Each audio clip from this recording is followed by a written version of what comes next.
Welcome to everybody. For those of you that I haven't met before, Steve Phillip, the founder of the Jordan Legacy. I'll explain a little bit of background before handing over to my colleague, Paul Vittles, who's going to facilitate some, what I'm sure will be some really interesting discussions today. Just by way of a bit of background, really, you know, the reason why we're here, not lost on us. I think every day we do the work we do at the Jordan Legacy, and that is the fact that I lost my son, Jordan, to suicide now a little over 2 years ago. Sometimes hard to believe how quickly time has gone by. At age 34, someone who struggled himself with mental health problems, particularly with clinical depression and anxiety, but probably for some years had struggled in one way or another, including a period of bullying at school when we returned from a period of living in Canada, and he was the kid that kind of stood out with the Canadian accent and was all a little bit different when we came back. So particularly relevant probably for today's discussion. For those of you not familiar with the Jordan Legacy, we set up as a community interest company to work strategically with communities and the government and other organizations to look at how we can put in place practical solutions, learn what's happening out there already, and share this information and knowledge really around the UK and now probably wider afield. So we work with communities, we work with the Design Out community around buildings, bridges, any outdoor places where people may choose to end their lives, and look at how we can help design out the capability for that to happen. We also work with a number of organizations, particularly in the UK, but I've delivered workshops through Europe, really around workplace wellbeing culture, and what does that really mean? And we deliver some very specific strategic workshops and consultancy with a number of organizations. And also the digital community, you know, really important. There's a lot of wonderful technology out there to help in the area of mental health, and you'll all be familiar with some of the apps that are there. But we also know there's a lot of transferable technology out there being used in other industries that could be applied to suicide prevention and mental health as well. And so it's about bringing these conversations together. And something we hope we'll have a little bit of time to share with you at the end is what is really being billed now as probably the largest suicide awareness and prevention event that we will be running in collaboration, the Jordan Legacy, with a couple of partners, called the Baton of Hope UK, which will be happening next year. And we've already got some exciting developments happening as far as that's concerned. So hopefully we'll share a little bit more with you about that at the end of the session. However, to today's discussion, really, which is all really about tackling the issues and the mental health and suicide crisis, really, around children and young people. You know, it's a pretty frightening statistic when we look at that number at the bottom of the page that was shared by Papyrus in 2018, that 200 school children are being lost to suicide. This is pre-high school children every year. And I know particularly one of our panelists today, Johnny, has been involved, Johnny Benjamin, with a significant festival this year again online to look at these issues and provide solutions. And I'm sure he'll share some of that with us today. But we also know by the end of 2021 that we've seen a significant increase and rise in young people presenting to A&E as a result of self-harm. So we know that this is a crisis that needs to be tackled, and we're here today to really talk about these issues. And I think without delaying proceedings really any further, I'm going to hand over now and stop sharing the screen to my colleague, Paul Vittles, who's going to welcome our first group of panelists we can see on the screen there. So Paul, if I can hand over to you, and I'll stop sharing the screen. Sure, thanks, Steve. Yeah, we've got two panels with 4 people in each panel. So I want to crack on just a couple of points before we do that. We've obviously had a huge amount of interest in this, and we've had lots of great comments saying it's fantastic. We've got these great panel members, and we've got this event, and the fact there's more than 600 people registered. But obviously, it's sad that we're having to have this event, so it's bittersweet, really. In terms of practical stuff, I'm going to ask each panel member to just make opening remarks, 2 to 3 minutes, just to get us going, and then the questions will feed off those opening remarks. I won't go through long bios because they've been in the registration information on Eventbrite, and information you've been sent but please use the chat to post comments, links, and we'll put stuff in there about the speakers and where you can get more information about the speakers. Please use the Q&A specifically for questions to panel members. So don't put questions in the chat, put questions in the Q&A, put other information in the chat, and then we can keep a close eye on questions and ask as many of those questions as we possibly can.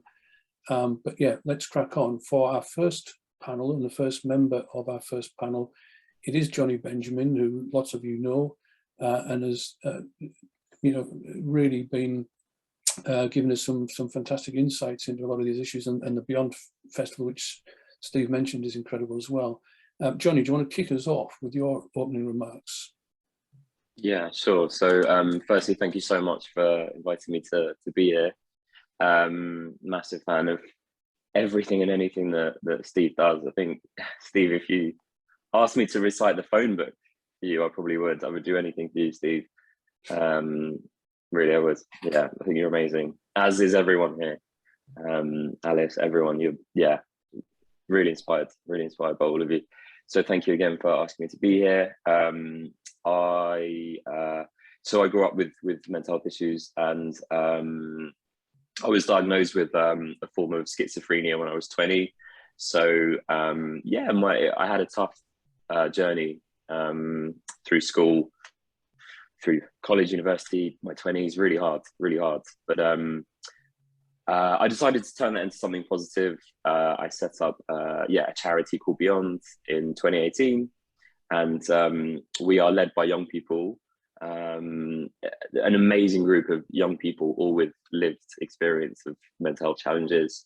They are literally the heart and soul of the charity. People with all different sorts of challenges, from OCD to BPD to bipolar. One of them actually created this amazing, I love this t-shirt. He's an amazing young man called George Hodgson, and he has a fashion brand called Maison de Shoot, which is all about mental health and clothing. So yeah, it's incredible to work with a group of young people that are just so passionate about this topic. And as you heard, we as a charity, we created these mental health festivals for schools and colleges. It started during the pandemic, when it was all just chaos. Everyone was locked down and working from home, and we created these mental health festivals, and it was great. We reached thousands of schools and colleges. We put on a whole program of events for students, for parents, for teachers as well. And we did our most recent one a couple of months ago, and it's great, but it's not enough. As we all know, it's just not enough. So the main thing that we do at the charity is we fund mental health support into schools and colleges, all sorts of different things, from art therapy to drama therapy. Actually, drama therapy, we've had some really good results from, particularly in primary schools. It's really interesting. Mental health training we fund. But to be completely frank, we are inundated with schools and colleges that are desperate for support, and it's heartbreaking, some of the things that we're reading, particularly from the pandemic and coming out of lockdown. I think we're just like ignoring this sort of mental health crisis that we're seeing. Everyone just wants to move on and just forget about it, but a lot of young people in particular have been really badly affected by the pandemic, and they can't just catch up as the government expects them to. So we're in a really desperate situation, and I just don't think enough is being done. So a few kind of things, I could go on and on, but obviously I won't. A few things I'd like to just get people to think about is, firstly, how do we make this meaningful in schools and colleges? I mean, I get asked to go into schools and colleges and talk, and it's just very kind of tick box. It's like, oh, bring Johnny in, tick, we've done mental health, and it's just not enough. And then the other thing to think about is, I'm talking to a lot of young people at the moment about they need safe spaces in schools and colleges, to when they're struggling, and these safe spaces just don't exist, or when they do exist, it's just not enough, or it's not conducive, is that the right word, to their mental health, to their well-being. So how do we create safe spaces in schools What more can we do for teachers and parents? I feel they're being completely neglected. Just two more things and then I'll stop. Technology and social media. The amount of young people that I'm talking to who are, particularly with TikTok, being really, when they talk, it's kind of an addiction and they don't know how to stop it. And they want to do more to kind of regulate their use of online, tools. What more can we do to help young people navigate technology, social media? And then, oh my God. Oh, and the last one is people that refuse to go to school. There's a lot of young people that are unable to go to school, particularly coming out of the pandemic. Almost a million young people in the UK are not going to school at the moment, and no one is doing anything. No one knows what to do about these young people and their families. So again, what more can we do for these young people and their families that are unable to go to school? So sorry, that's a whole kind of rant, but that's great, Johnny. There's a lot to think about.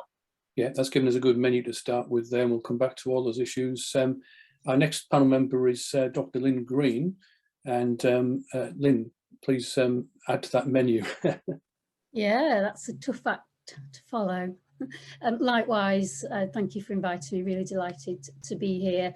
I've been really passionate about suicide prevention forever, really, from a very early experience where my friend's mum actually took her own life when we were at primary school.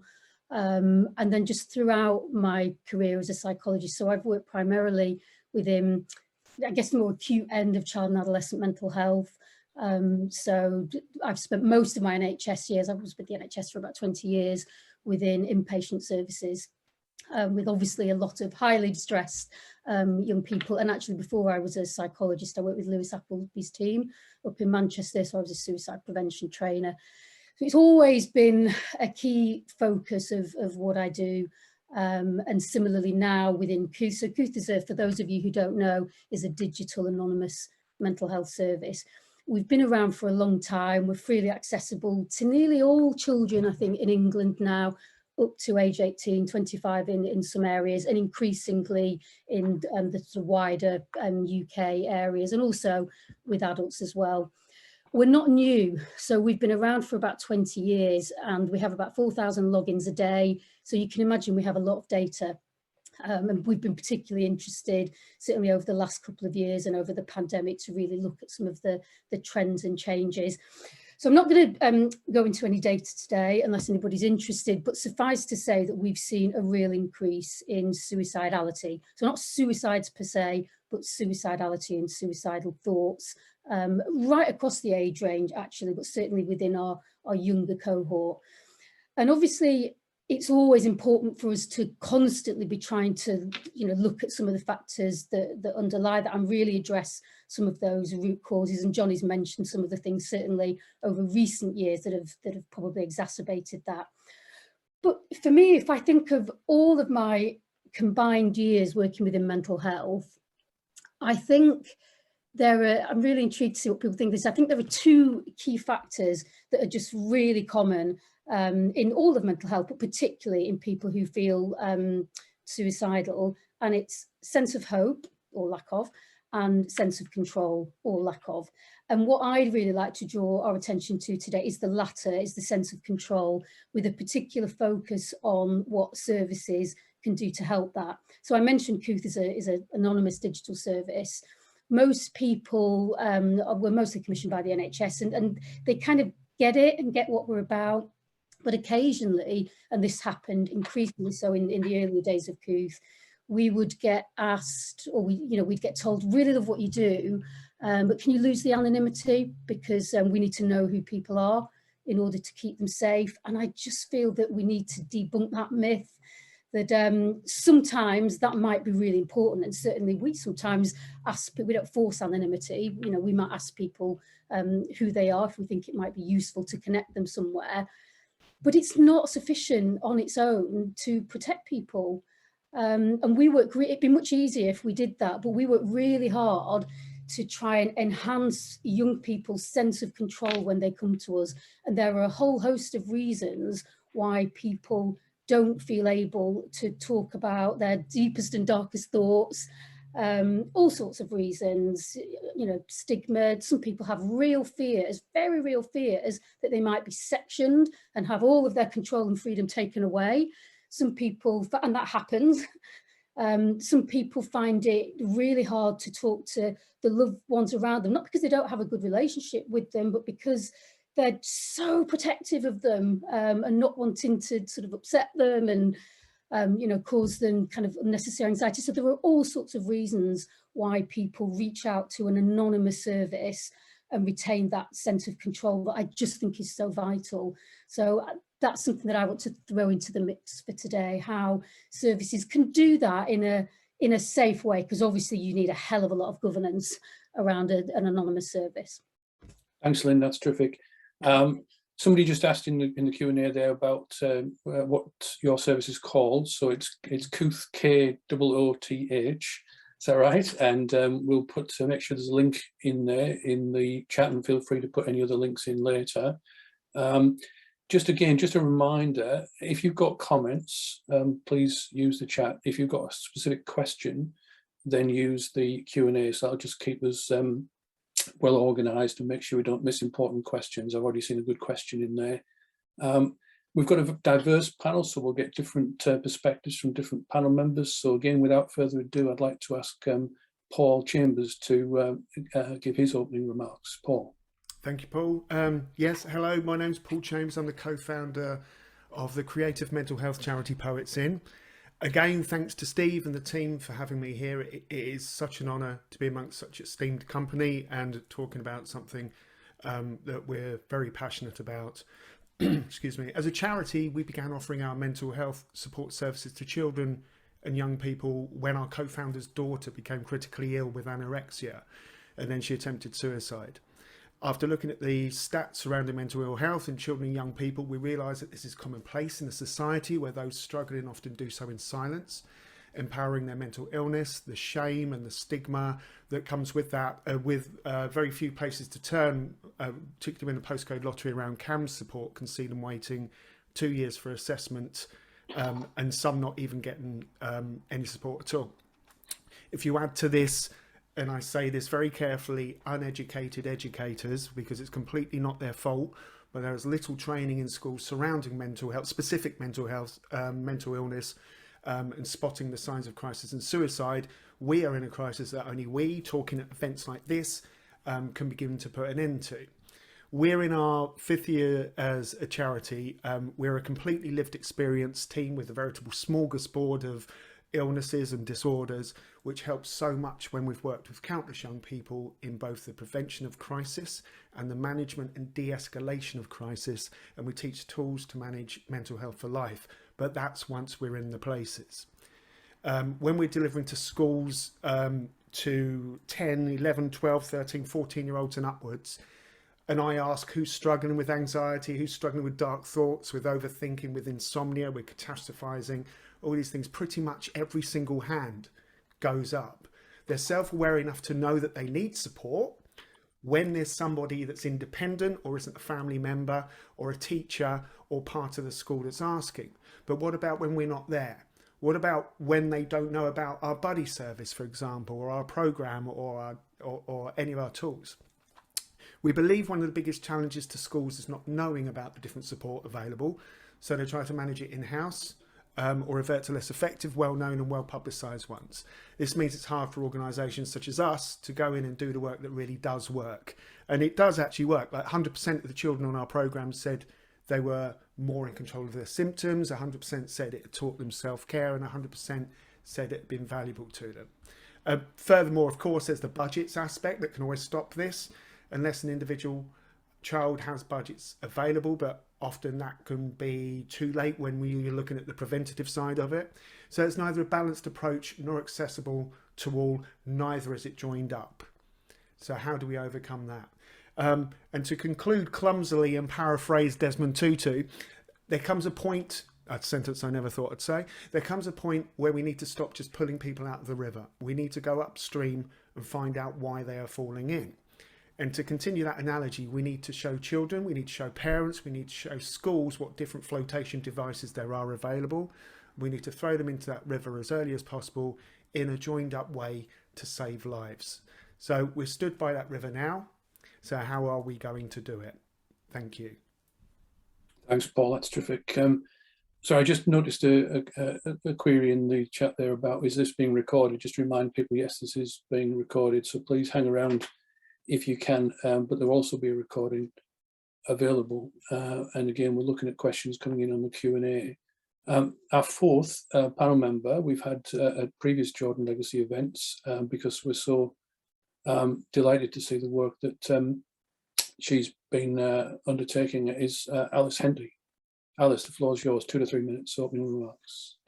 Thank you, Paul. And yeah, just to echo what everybody else has said this morning, I'm hugely grateful to be invited today, especially as a panel member. It means a huge amount, and I stand with the Jordan Legacy and everything that they believe in.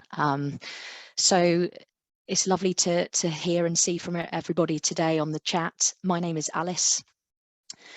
I have set up a charity called Ripple, and I set up the charity fairly recently because in November of 2020, I lost my only sibling, my brother Josh, to suicide. So I am first and foremost a grieving sister. When I received Josh's phone and his laptop back from the police, I went through it and I discovered that my brother had been looking at some really harmful material online and on the internet. And that really is what my charity is all about. We intercept and interrupt people's online searches who might be really struggling and looking for ways out. And instead we provide them with a message of hope that things will get better. And we signpost them to some amazing support services and resources that are available both now and in the longer term to help them and to realise that there are alternatives and there's a different way that they can choose to go. Since I set up the charity and launched Ripple as a piece of technology on the 10th of September, which many of you will recognise as World Suicide Prevention Day, the tool has now been downloaded over 250,000 times. It's, as of yesterday, I received my first lot of statistical analysis and data, and it's intercepted 1,863 people who have been searching for exactly the same stuff that my brother was searching for.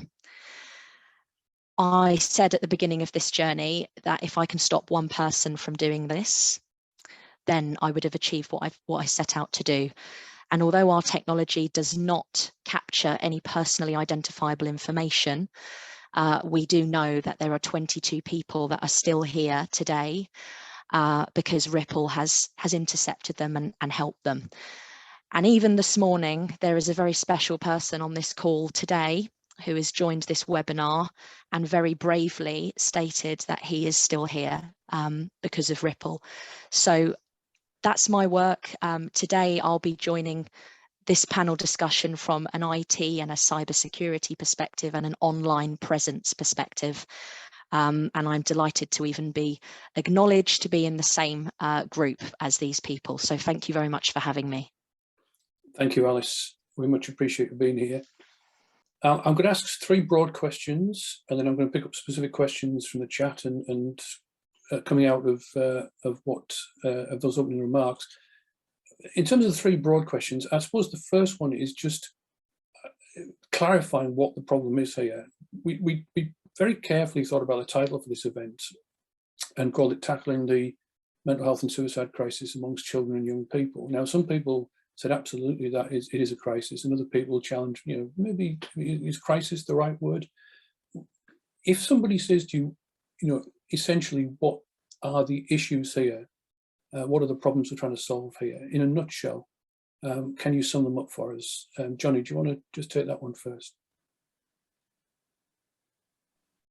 Yeah, I mean, it's incredibly complex. That's the thing, it's really complex. But the reason it's so complex is because we don't, you know, as Paul said, we don't deal with it early enough. You know, as a charity, we're doing a lot of work in primary schools, and even actually, you know, nursery schools, pre elementary schools, you know, getting in there really, really, really early, and not talking about, you know, things like maybe mental health, suicide as such, but getting young people to think about, you know, their emotions, and not getting them feeling any shame or embarrassment for those maybe difficult feelings or thoughts that they're having.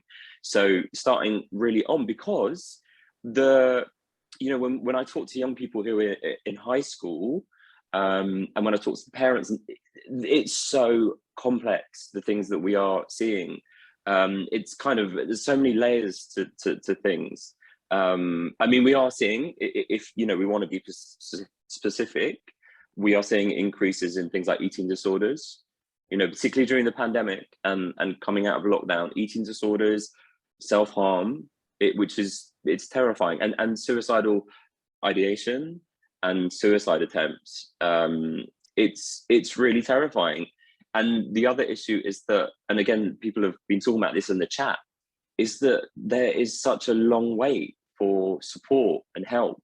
And even when young people do get the help and support that they need, often it's not the right thing. You know, this is why, as a charity, again, we're trying to take a different approach. Not all young people can sit and talk, you know, face to face, eye to eye. It's too difficult. It took me years to sit in front of a therapist and be able to talk honestly. You know, it was too embarrassing. So there's so many, as I said before, it's so complex.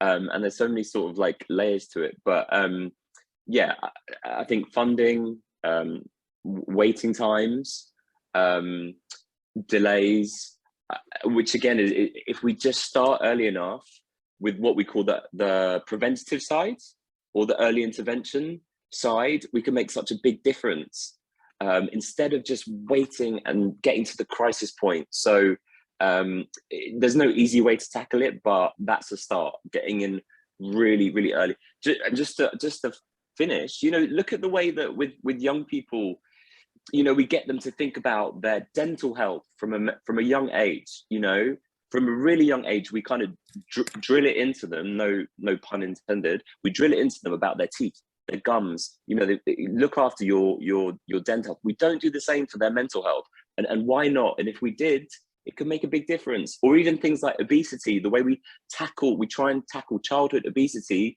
to prevent health issues later in life. Why are we not doing that for mental health, mental well-being? So just, yeah, there's a lot. Yep. There's a lot.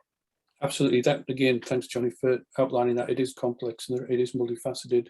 But again, just other panel members, if you want to just clarify what you see as the particular issues amongst children and young people that we're trying to address here. So I'll jump in here. For me, you know, as I'm sure you can expect, the online environment here is huge. It's a huge, huge problem. Nowhere near enough work is being done by social media companies, by online websites that are cropping up on a daily basis. Individuals and organisations are not being held to account for some of the material that they have on their websites. Algorithms are providing adverts because they think they're very helpful for people, and actually they're actively encouraging people to take their life and make it easier for people. And to be quite honest, I'm absolutely fed up of seeing it, and more needs to be done by all of these organisations. They seem to think, and it goes back to Johnny's point earlier, they seem to think that just by directing to a particular service, that's it, tick box exercise, they've achieved what they need to achieve within suicide prevention because they signpost to one service. And to be frank, it's not good enough anymore. We are now in the 21st century. Everything is digital. All of our children and young people are fixated on their mobile phones, tablets, and computers. And we need to be moving with the times and making sure that there are adequate prevention and intervention services that are interrupting these searches and actually getting people this support before they look at some of this content. Yes, naturally, Ripple is part of that solution, but it's very much only part of it. these companies need to be actually leading the way and realizing that they need to do more. Sure. Thanks, Alice. And again, I'll bring in the other panel members on this, what are the particular issues. But I mean, my other two broad questions were around what is being done and what needs to be done, which you both moved into in your responses, Johnny and Alice. Lynn, do you want to just I think the issues that you see? Sure, yeah, the points that have been made, I totally echo. I remember when I started in the NHS very long time ago, and there was quite a lot of money in early health and prevention. There was quite a big focus around the sort of health visitor role and the role within schools. And then gradually, as the years passed, the funding just sort of disappeared, and everything went into that acute care. Now, obviously, that's needed as well, but I feel like we're almost coming full circle now. But it can't be, to use the phrase that Johnny used earlier, it can't be tick boxy. We keep hearing within all the policy guidance, prevention, early help, but we've got to then put money behind to do that and make sure that the people who are delivering that are appropriately trained. I mean, eating disorders is a good example. I used to lead on eating disorders in the trust where I work for children. And a few years ago, same for schizophrenia, we introduced this new referral to treat standard. Brilliant. Let's identify people early and get them the help that they required. But it's just gone through the roof again because we don't have enough sufficiently trained staff to be able to manage it.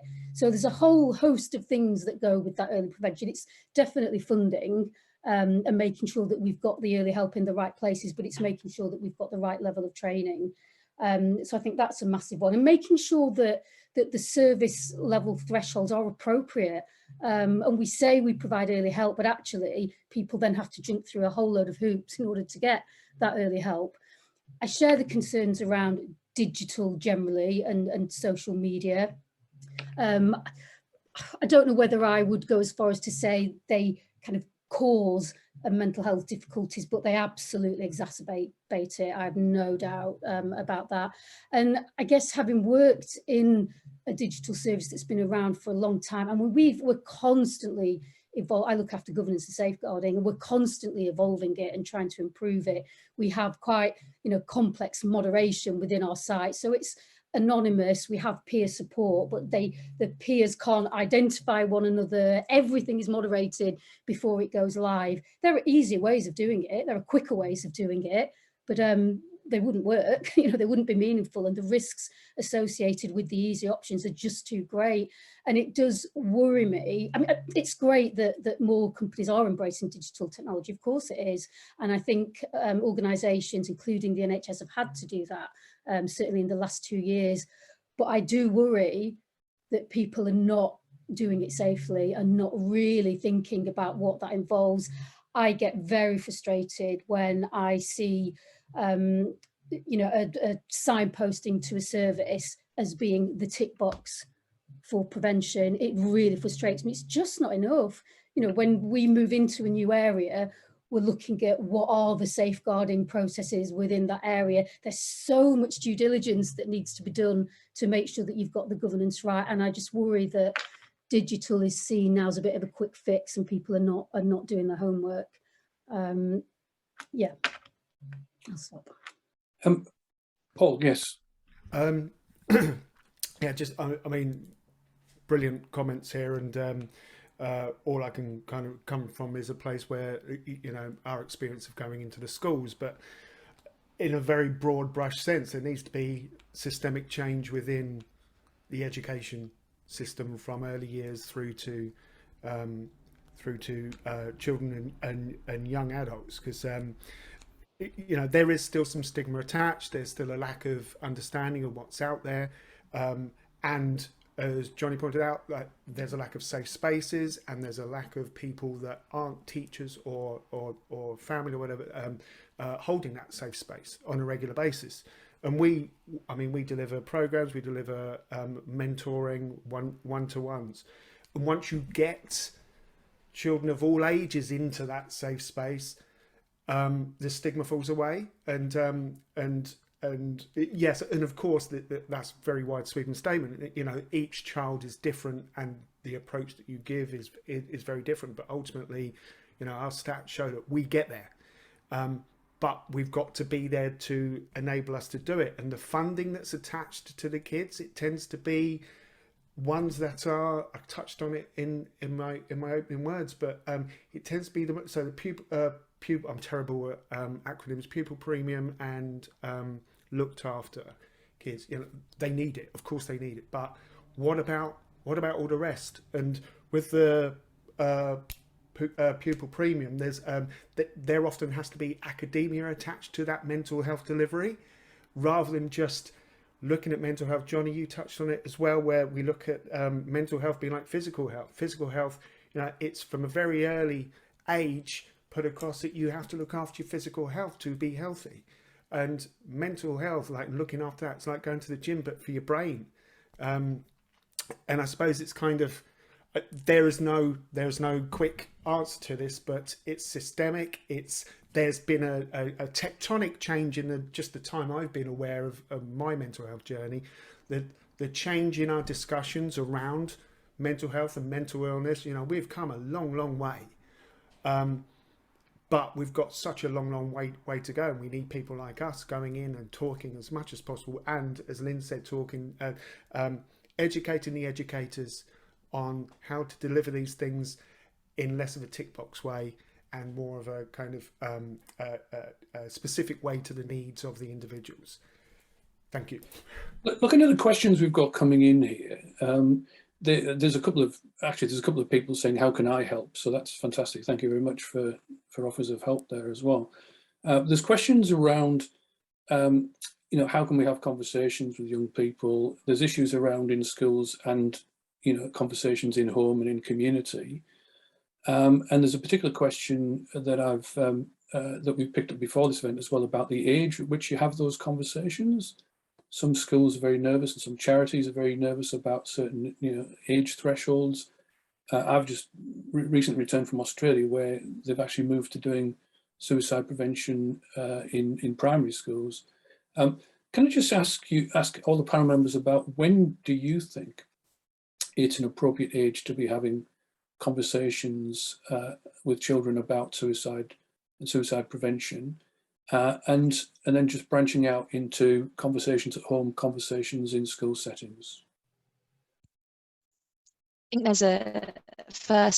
think there's a misconception that if you have the conversation about mental health and indeed self-harm or suicide, that you're putting the idea in their heads. I think that's the most common misconception that is I hear all the time. Actually, in reality, the situation is quite different, and sometimes that individual might actually feel quite relieved that you've raised the issue. I think in terms of the question around what age is appropriate, it's so difficult to pinpoint that, because it's so subjective. Every single person is different. So in answer to the question, I would go back to what Johnny mentioned earlier. You know, what age is appropriate to start teaching young people about dental hygiene? What age is appropriate to start teaching individuals about nutrition and the importance of exercise?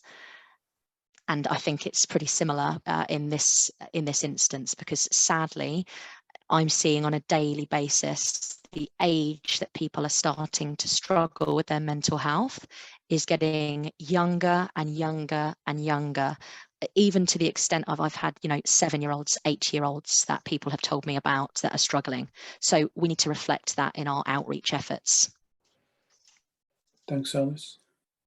I think you mentioned that. Oh, sorry, go on, Lynn.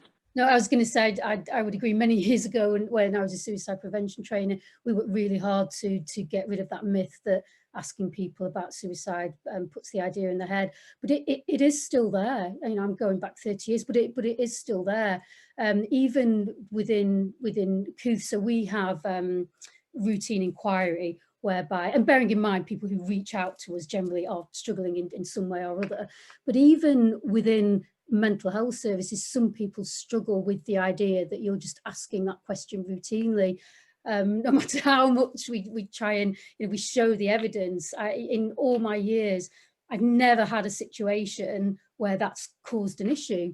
You know, if people are not feeling suicidal, then they tell you and you move on. And if they are so relieved that you've asked the question and opened up the conversation. So I think that's vitally important. I agree there's no specific age. Certainly, if you look at the admissions to inpatient hospitals right across the UK, they're dropping. So it used to be sort of 13, 14, 15. They're dropping now to as young as 8 and 9, which tells us something. We need to be doing more. And it might be in those early days, you know, to Johnny's point, there was this buzz phrase a few years ago around parity of esteem between mental health and physical health, and we never quite got there with it. So the conversations at those very early ages, they might not be about suicide, but certainly they should be about mental health. And to the point about, I was thinking about how, you know, how to sort of manage that at home, within our kind of home environments.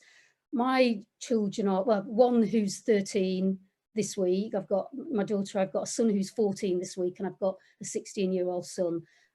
It's been pretty hideous the last 2 years, I would say, with homeschooling and stop-start and one thing and being sent home, and it's been really stressful. And I was thinking, how do I address that? And taking my sort of child psychologist hat off, I think what I really try and do is just create an environment where we have conversations and just taking time to listen and validate, because sometimes, and particularly if we're busy and we've got busy jobs, some of the problems that they may be telling us about and fallouts with friends may feel trivial, and they're not. You know, they're not. So I think rather than some kind of fancy psychological technique, I really think that it's about listening and validating what our children tell us, whatever that is, you know, even if we can't really understand it, and always creating that, you know, that sort of environment. And then back to the two things that I mentioned in the start, the hope and control.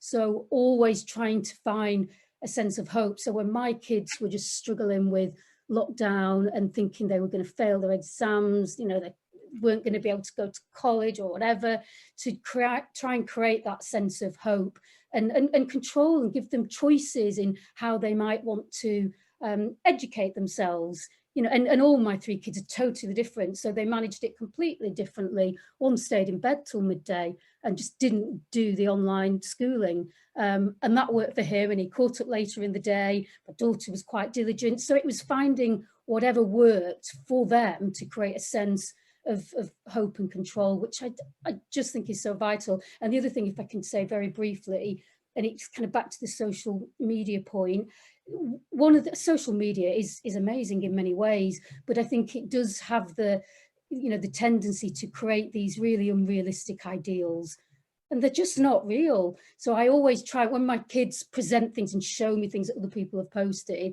I do try and encourage them to have a bit of a dose of reality and try and find a middle ground sort of thing. So when I'm always alert to my kids saying every, never, always, and I always try and go, is it always? Is it never? And try and help them get a more balanced middle road, grey area, rather than extremes. Because I think often when people get to the point of feeling there's nowhere else to go, they've gone to that extreme. So just from a very early age, encouraging middle of the road thinking, grey areas, I think is really useful. Thanks, Lynn. Paul, you mentioned earlier about, I think you're working with 12, 13, 14-year-olds. Do you work with younger children out of interest? Yes, I was actually going to say one of the earliest I've delivered programs to were, is it 8 and 9, when they're just moving up to secondary school, and within that room, the anxiety that was amongst some of these children at that age, and the thoughts, because I was going through, I was explaining, and I think language, I think mental health should be spoken about at all ages. It's the language that you use with the kids, and not talking down to them.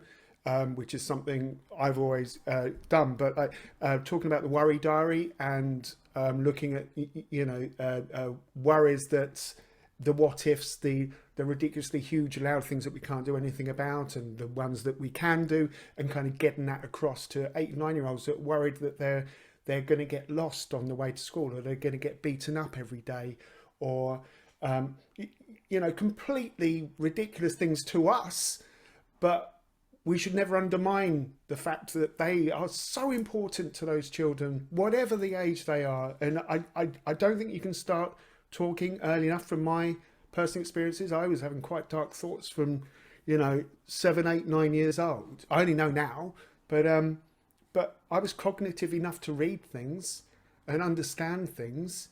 And if someone had been me, talking to me then about the things that I needed to understand, and showing me the tools that I needed, I think it would have made like a huge difference. And actually, at the start of lockdown, when we were going into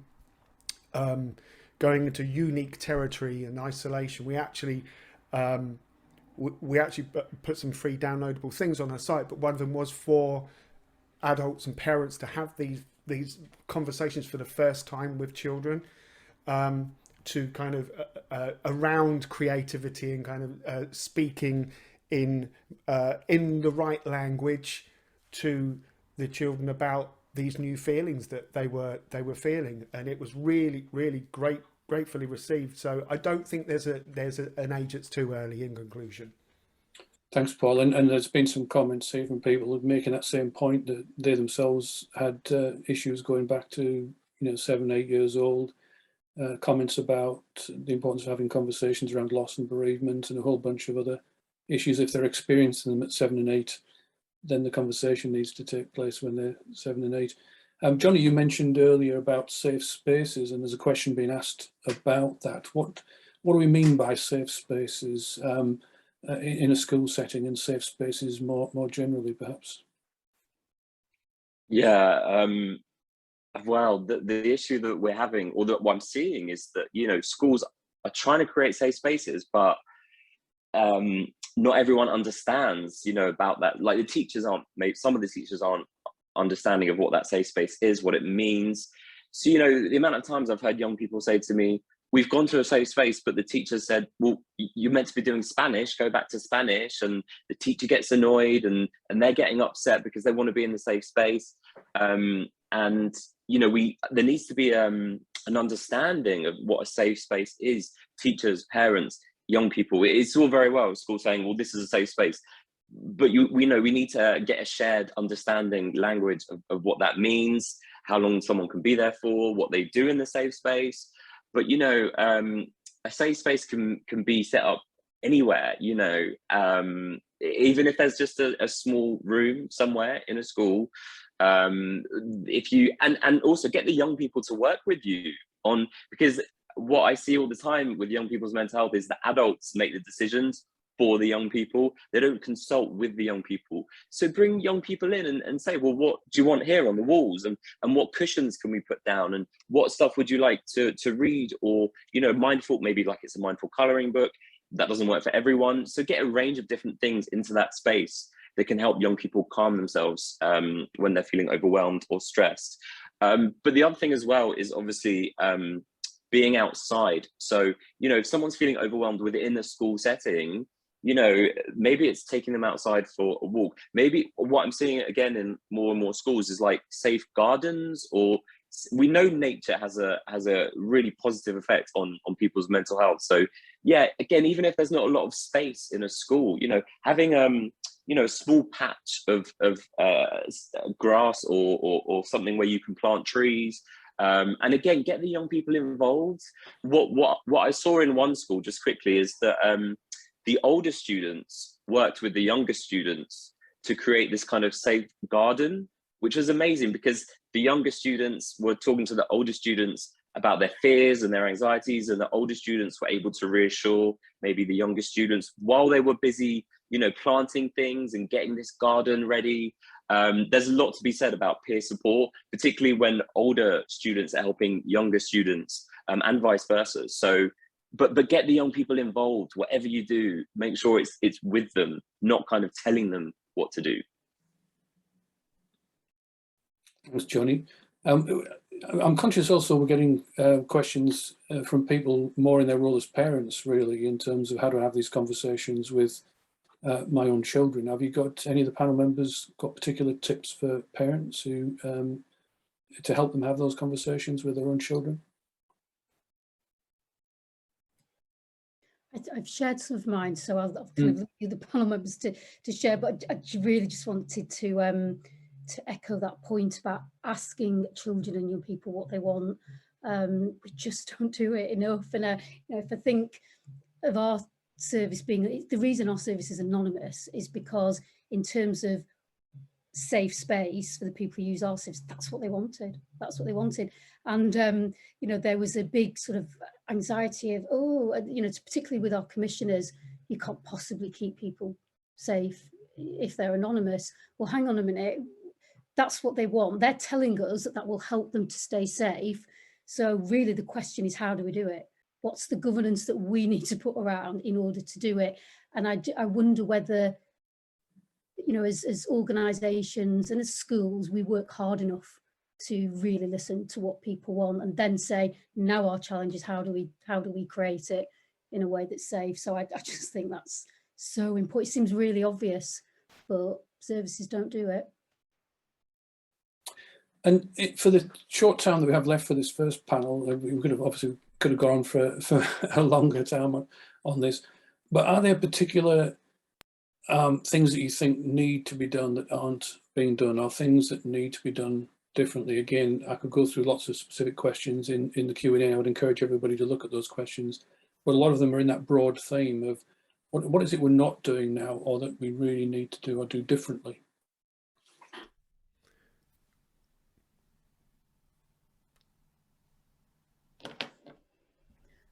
More money in prevention, better governance around social media, for sure, more training at a kind of very early level. I think all of these things are happening a bit, but not with real gusto. It'll be interesting to, you know, see what comes of the online harms bill, won't it? I think we're doing some good stuff, but we need to just do more and do it with gusto. So all of these initiatives, which are all good, don't become tick boxy and half baked is my word. But we are doing some good things, and I think, you know, we have come a long way. I mean, the work that Alice is doing alone is amazing, and, you know, not where we were 12, 18 months ago. So Johnny, you said in your opening remarks about, you know, we're doing a lot, but, you know, there's a lot more that could be done. I'm conscious that people often talk about what government can do, but there's issues about what more schools could do. There's issues about what more we could all do. Are there particular things that you think we could maybe focus on to have impact where it matters?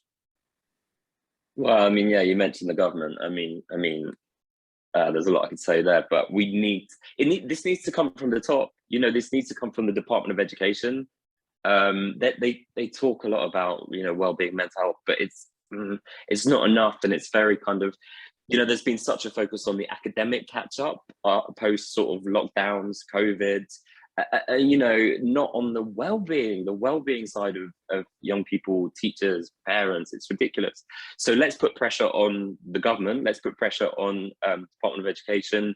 You know, write to your local MPs, write to the Department of Education and say, and talk to your school and talk to your college and university and say, you know, what are you doing? What more can we all do as parents, as teachers? What more can we do for our young people, for our teachers, for our parents? This needs to be a collective thing, a community thing. It's been amazing. I've tried to keep up with the chat, and people are doing amazing things in this space. Let's work together. We need to collaborate. That's what a lot of us in the mental health space talk about this a lot. So many things happen in silos, you know, here, there, everywhere.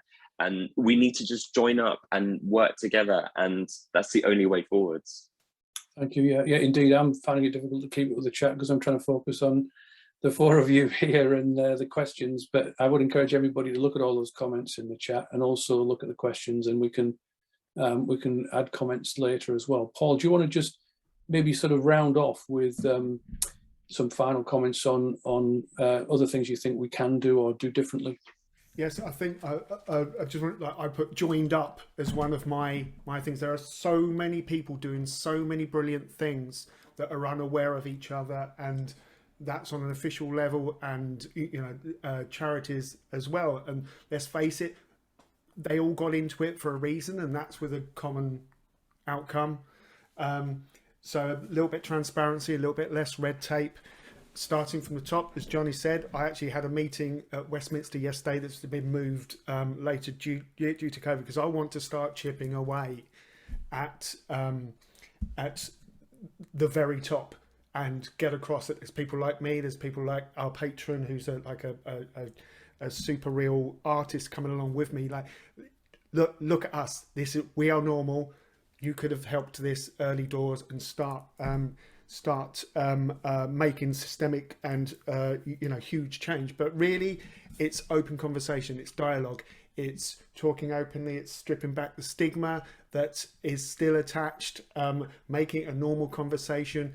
Mental health is like physical health, and it's different from emotions, but there are overlapping things. And just get across, don't talk down to anyone, and just be honest. Honesty, I think one of the reasons we get such huge results is we are brutally honest about our backgrounds.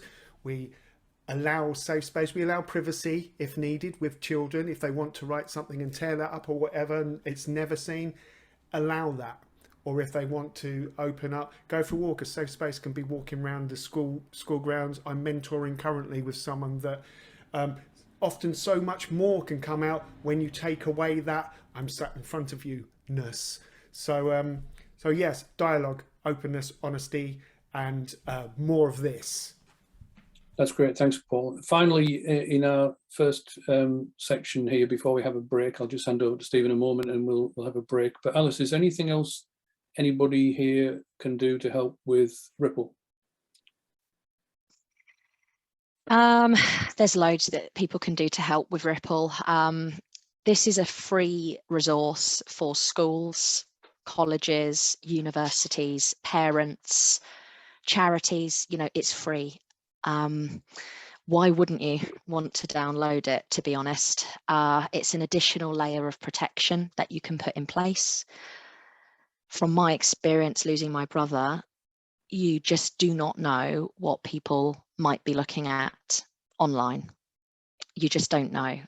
So if you could have Ripple on your device, just in case that they are struggling and they're looking for this content, then it can only be a good thing. So please go onto my website. I've even provided short instruction videos on how you can download it if you're a parent.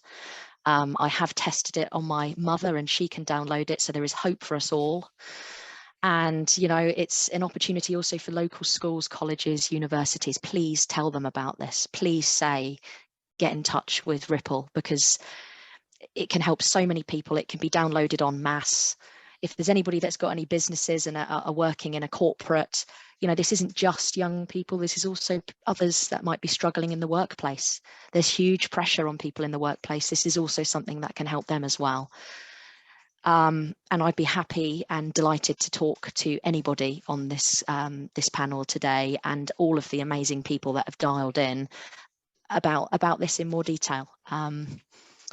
So yeah, that's how they can help me. Thanks, Paul. Thanks, Alice, and thanks, Lynn, Johnny, Paul. Steve, over to you, and we're going to have a break, I understand. Yeah, thank you, Paul, and thank you to everyone. What a great debate. A little bit like everyone else will be looking at the chat, scribbling notes, trying to respond to people who couldn't get on. But it's really fascinating. I'm looking forward to listening back to this conversation afterwards, actually, and with a little bit of peace and quiet. But thank you to all of the panelists so far. Really interesting debate, which bodes well for part 2.